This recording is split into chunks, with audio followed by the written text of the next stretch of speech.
Hello viewers, welcome back to Cash Pharma. आज हम discuss करने जा रहे हैं एंटीबायोटिक्स का जो तीसरा क्लास है दैट इज टेट्रासाइक्लिन्स, उसके बारे में हम कुछ जान लेंगे।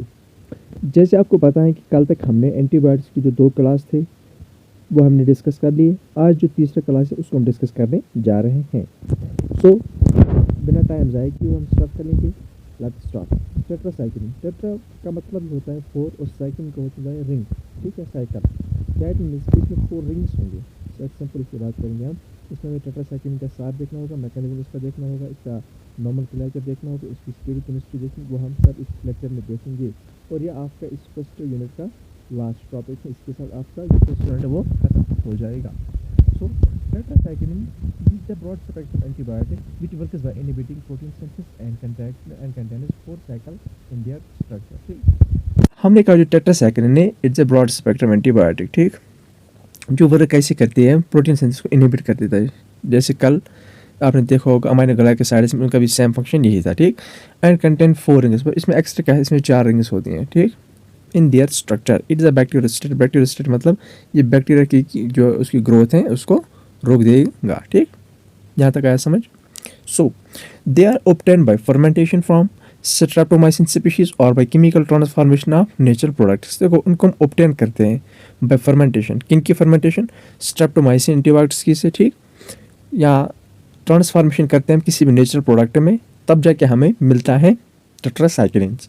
अगर हम इसमें कोई ड्रग्स देखेंगे, सपोज इसमें टेट्रासाइक्लिन्स है, कोलोटेट्रासाइक्लिन्स है, मिथासाइक्लिन है, ऑक्सीटेट्रासाइक्लिन है, माइनोसाइक्लिन है एंड डॉक्सीसाइक्लिन है। ठीक, सो अगर हम इसकी फिर क्लासिफिकेशन की बात करेंगे, हम अकॉर्डिंग टू सोर्स अगर हम देखेंगे, सोर्स के लिहाज से हम आपको पहले से पता है कि एंटीबायोटिक्स को दो कैटेगरीज में डिवाइड कर देते हैं ऑन द बेस ऑफ जब सोर्स की बात आए। ठीक, जो फर्स्ट जो क्लास है that is natural source and जो दूसरा that is semi synthetic source. ठीक, नेचुरल की बात करेंगे उसमें आएंगे दो, एक है कोलोटेट्रासाइक्लिन, जो दूसरा दैट इज ऑक्सीटेट्रासाइक्लिन। ठीक, और फिर हम सेमी सिंथेटिक की बात करेंगे, इसमें आएंगे तीन, एक आता है मिथासाइक्लिन, डॉक्सीसाइक्लिन एंड माइनोसाइक्लिन। ठीक, अगर हम बेसिंग करेंगे ऑन द एक्शन, मतलब बेस्ड ऑन देयर एक्शन, उनके एक्शन के बेस पे तब जाके हम मिलेंगे। सपोज शॉर्ट एक्टिंग मिलेगा, इंटरमीडिएट एंड लॉन्ग एक्टिंग मिलेगा। ठीक, अगर हम शॉर्ट एक्टिंग की बात करेंगे इसमें मिलेंगे हमें दो, एक होता है कोलोटेट्रासाइक्लिन एंड ऑक्सीटेट्रासाइक्लिन, कोलोटेट्रा एंड ऑक्सीटेट्रासाइक्लिन। और अपना जो इनका जो वर्क होता है, मतलब मैकेनिज्म कब तक इशू करते हैं, इट इज 6 to 8 आवर्स तक। ठीक, सो इसके बाद अगर हम बात करेंगे इंटरमीडिएट की, इंटरमीडिएट में आता है मिथासाइक्लिन ये एंड मिथासाइक्लिन एंड डेमोसाइक्लिन, ये दो इसमें आते हैं। इसका जो मैकेनिज्म होता है दैट इज 12 आवर्स तक अपना मैकेनिज्म शो करते हैं। ठीक, उसके बाद इसका करेंगे मतलब ड्रग मेटाबॉलिज्म जिसको कहते हैं। ठीक, मतलब ड्रग अपने जब एक्शन दिखाते हैं उसका जो टाइम होता है वो मैं आपको बता रहा हूँ। इसके बाद जो तीसरा that is long acting. Long acting में आएगा कि डॉक्सीसाइक्लिन आएगा, इसमें ये डॉक्सीसाइक्लिन है, माइनोसाइक्लिन है, यहाँ मैक्लोसाइक्लिन है। ठीक, इसमें भी तीन आते हैं लॉन्ग एक्टिंग को, जिसको जो बोलते हैं मोर देन 16 आवर्स तक इसका इफेक्ट रहता है। ठीक, ये थी इसकी classification on the base of the mechanism of action.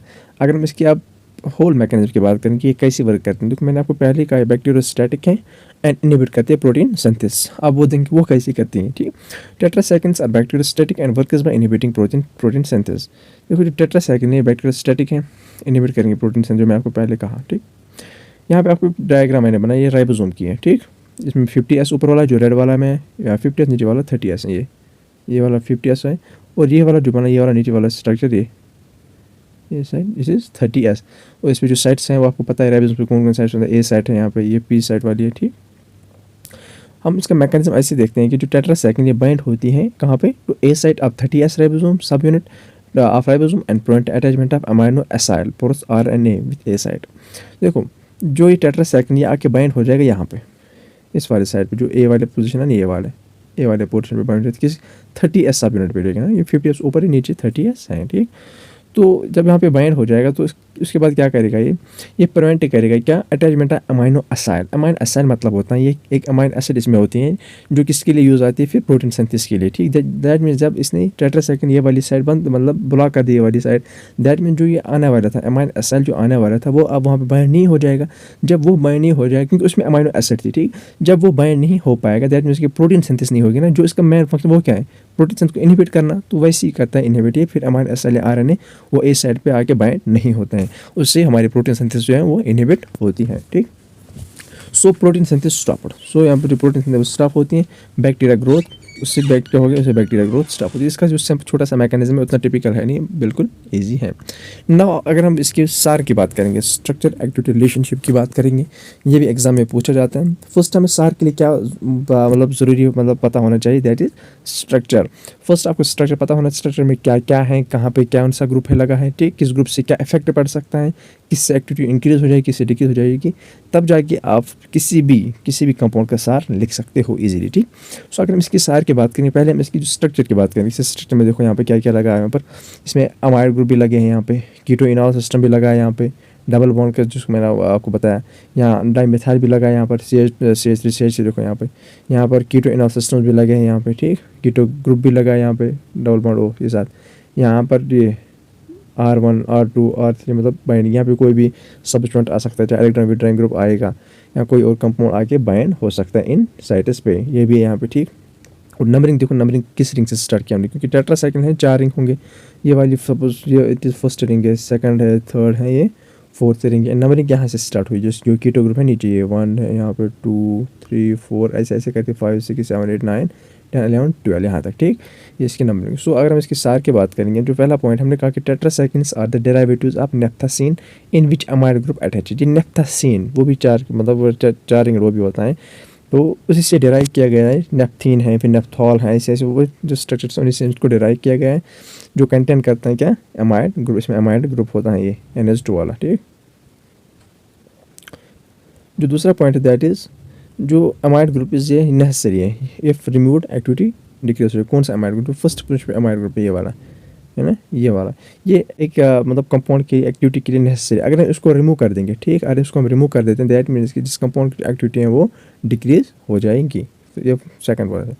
Now third part that is C2 and C3। ये C2 and C2 keto enol essential for activity, जो यहाँ पे है ना ये वाला, ये C2 ये वाला C2 और C3 ये दोनों, इनके बीच में जो डबल बॉन्ड है ना कीटो इनॉल सिस्टम, उसको हमने कहा है कि ये एसेंशियल है। अगर इसको रिमूव करेंगे या हटा देंगे इसको, दैट मीन्स की एक्टिविटी डिक्रीज हो जाएगी। एंड चौथी पोजीशन पे क्या है कि dimethyl group at C4 are necessary and if remove so activity decrease. ये वाला यहाँ पे ये डाइमिथाइल ग्रुप ये एक्टिविटी के लिए नेसेसरी है, अगर हम इनको रिमूव कर देते हैं सो एक्टिविटी क्या हो जाएगी, डिक्रीज हो जाएगी। इसी नंबरिंग के साथ में चलना होता है। पहले यहाँ पे देखेंगे यहाँ पर क्या लगा, उससे क्या इफेक्ट पड़ेगा, फिर पोजीशन 2 पे देखेंगे क्या है, उससे क्या इफेक्ट पड़ेगा, फिर 3 पे, फिर 4 पे, ऐसे ऐसे आगे, ठीक।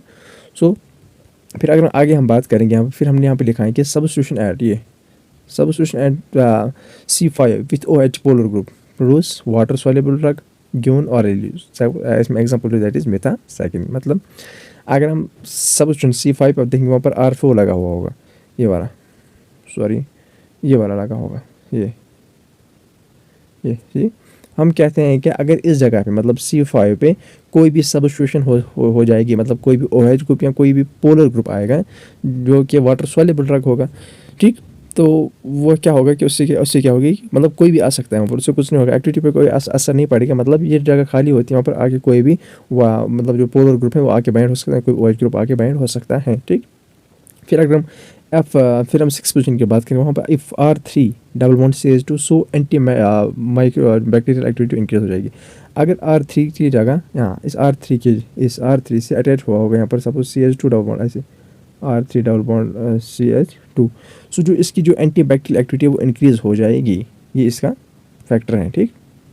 सो फिर अगर हम आगे चल के बात करेंगे, यहाँ पर हमने कहा कि substitution at C7 with electron withdrawing group donating group increase activity. C7 पे क्या है, वहाँ पर R1 होगा, जो C7 है ये वाला R।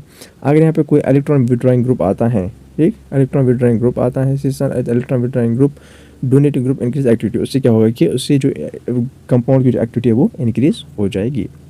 एंड लास्ट जो है 8th वाला, लास्ट नहीं है, 8th जो पोजीशन पे है वहाँ पर अल्काइलेशन एट C11। अगर C11 की अल्काइलेशन हो जाएगी, उससे क्या होगा कि जो ड्रग की एक्टिविटी है वो लॉस हो जाएगी, ठीक। नाउ जो C10 है 4th ring must be aromatic if changed so activity decrease. देखो जो C9 है यहाँ पर 9 पोजीशन पे, ये एरोमेटिक मतलब जो चौथी वाली रिंग है एरोमेटिक होनी चाहिए। देखो ये तीनों एरोमेटिक नहीं है, ठीक, ये बट जो 4th रिंग है ये एरोमेटिक होनी चाहिए, तब इसमें कहा कि जो 9th पोजीशन पे डबल बॉन्ड पे लगा है यहाँ पर, दैट मीन्स ये कह रहे हैं कि जो 4th रिंग है ये एरोमेटिक होनी चाहिए। उससे क्या होगा कि इसकी जो एक्टिविटी है ना वो मतलब कांस्टेंट रहेगी, जो इसकी एक्टिविटी ना वो इंक्रीज़ होती जाएगी, बट अगर हम इसको अब रिमूव कर देंगे, मतलब इसको हटा लेंगे वहाँ से, तब जाकर जो एक्टिविटी वो डिक्रीज़ हो जाएगी। मतलब फोर्थ रिंग भी एज का मतलब एज सेम वैसे इन 3 रिंग की तरह होगी, ठीक। सो अब पोजीशन 10 पे these ring should fuse linearly, otherwise action decrease हो जाएगी। देखो जो चारों रिंग्स हैं ना ये लीनियर जैसे है ना, ऐसे लगे हुए थे ये इस वाले पे, ये लीनियरली एक ही लाइन में, ठीक। उससे क्या होगी, एक्टिविटी इंक्रीज़ होती है, ठीक है। ये कंपाउंड स्टेबल रहता है उससे, ठीक। तो अगर हम इसको फिर वैसे रखेंगे और लीनियर नहीं होगा, ऐसे रैंडमली कोई होगा शुड बी फ्यूज लीनियर, ठीक, तब जाके एक्टिविटी क्या हो जाएगी, डिक्रीज हो जाएगी, ठीक। सो अब इसका जो बच्चा है that is nomenclature and stereochemistry. अगर नोमेनक्लेचर की बात करेंगे, these are derivatives of octahydronaphthacene hydrocarbon system that compromise 4 annulated 6 member ring. ये किसका डेरिवेटिव, ऑक्टाहेड्रोनेफ्थेसिन के डेरिवेटिव है, जो कि एक हाइड्रोकार्बन सिस्टम है जो दैट कंप्रोमाइज 4 एनुलेटेड रिंग, जो कंप्रोमाइज करता है इसमें जो 4 रिंग्स का बना होता है, इसके अंदर 4 रिंग्स एनुलेटेड रिंग्स 6 मेंबर रिंग। अभी बेंजीन है, सपोज बेंजीन 4 ऐसे मान लो। उसके बाद अगर टेट्रासाइक्लिन्स आर एम्फोटेरिक कंपाउंड्स। अब एम्फोटेरिक कंपाउंड्स कौन से कंपाउंड्स हैं, ठीक। हमने कहा कि ये एम्फोटेरिक कंपाउंड्स हैं, ठीक। अब एम्फोटेरिक कौन से कंपाउंड, एम्फोटेरिक वो कंपाउंड्स होते हैं जो फॉर्म करेंगे सॉल्ट इसके साथ अदर मतलब एसिड बेस के साथ। चाहिए वो compound suppose compound A, suppose जब ये मिलेगा कंपाउंड ए किसी एसिड के साथ, ठीक, तब भी देगा हमें ये सॉल्ट, ठीक। अगर ये कंपाउंड ए मिलेगा सपोज बेस के साथ, तभी हमें देगा ये सॉल्ट। इन्हीं कंपाउंड्स को हमने बोला एम्फोटेरिक कंपाउंड, ठीक। The tetracyclines form stable chelate complex, ठीक। इसमें जो चीलेट कॉम्प्लेक्स होता है वो भी ये टेट्रासाइक्लिन्स स्टेबल बना लेते हैं। इसका जो कैलेट चीलेट कॉम्प्लेक्स होता है वो भी स्टेबल बन जाता है, किसके साथ, with many metal such as, क्योंकि वो सेंट्रल मेटल एटम के साथ अटैच होते हैं ये टेट्रासाइक्लिन्स। वो सेंट्रल मेटल एटम कौन कौन होगा, सपोज कैल्शियम है डाइपॉजिटिव, मैग्नीशियम डाइपॉजिटिव है, ठीक। एल्युमिनियम है, आयरन है, वो सब कुछ फेरिक है, वो सब कुछ इसी में होगा, ठीक। फेरिक है, फेरस रहेगा, वो सब कुछ फिर फॉर्म में चेंज होता है, ठीक। सो दैट मीन्स कि जो चीलेट कंपाउंड वो भी स्टेबल बन जाते हैं। सो अगर इसकी स्टीरियोकेमिस्ट्री की बात करेंगे, the stereochemistry of tetracycline is very complex. इसकी जो स्टीरियोकेमिस्ट्री वो ईजी बिल्कुल भी नहीं या सिंपल भी नहीं, वेरी कॉम्प्लेक्स, ठीक। मतलब जो carbon atom suppose 4 4 5 5 6 and 12 are potentially carbon depending on substitution. जो ये कार्बन एटम्स हैं सपोज 4 वाले हैं, ये these all are the carbon depending, मतलब ये कार्बन पे डिपेंड है, कार्बन की प्रॉपर्टीज़ भी डिपेंड है, ठीक, on substitution. Potentially carbon depending on individual, suppose carbon वो डिपेंड किस पे होते हैं, सब्स्टिट्यूशन पे। मतलब इनका जो कार्बन वो डिपेंड रहता है किस पे, सब्स्टिट्यूशन पे। सो यहाँ पे आपका जो यूनिट फॉर स्टूडेंट है वो ख़त्म होता है, ठीक। यहाँ पे द एंड।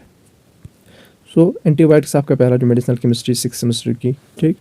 सो यहाँ पे आपका एंटीबायोटिक हमने देखा था 3 कलर उनको डिफाइन किया। इसमें हमने सार देखा, पेनिसिलिन देखा, स्पेलास्पोरिन उसका सार, मैकेनिज्म एक्शन जो एग्जाम में आता है वो सब इंपॉर्टेंट है, मैंने आपको बता दिया। इसमें क्वेश्चन बना लिए थे मैंने तभी, ताकि आपको भी ईजी हो जाएगा। सो बाकी अगर आप हमारे चैनल पर नए हो तो चैनल को सब्सक्राइब कीजिए, लाइक कीजिए एंड शेयर कीजिए। बाकी मिलते हैं नेक्स्ट वीडियो में, टिल देन गुड बाय।